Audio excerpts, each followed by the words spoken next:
La fille, quelques heures avant l'impact, n'est pas la suite de la fille seule dans le vestiaire des garçons.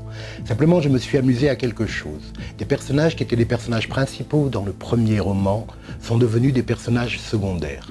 Et des personnages secondaires qui passaient juste dans le fond dans le premier roman sont devenus des personnages principaux. C'est le seul lien que je puisse faire entre les deux romans. Ils ont volontairement un titre qui sonne pareil, mais mes personnages dans La fille, quelques heures avant l'impact, sont des personnages qui doutent d'eux-mêmes. J'aime bien que les personnages doutent d'eux-mêmes.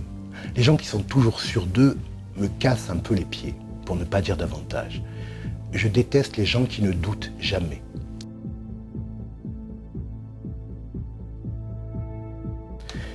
Annabelle est une fille qui doute d'elle-même, qui n'est pas malade, mais qui est dans le mal à dire quelque chose.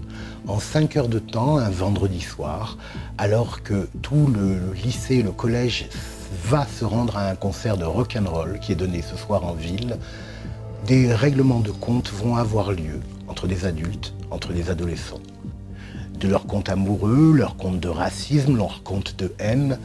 Et Annabelle, entre autres, va sortir complètement grandie de cette histoire. Elle était dans le mal à dire, elle va juste réussir à s'exprimer. Un peu comme pour Marion et dans La fille seule dans le vestiaire des garçons, elle va devenir le personnage principal de sa vie. Encore une fois, on pourrait me dire c'est vraiment pas grand-chose. Et moi, je pense que c'est pas rien pour chacun d'entre nous de devenir le personnage principal de sa vie.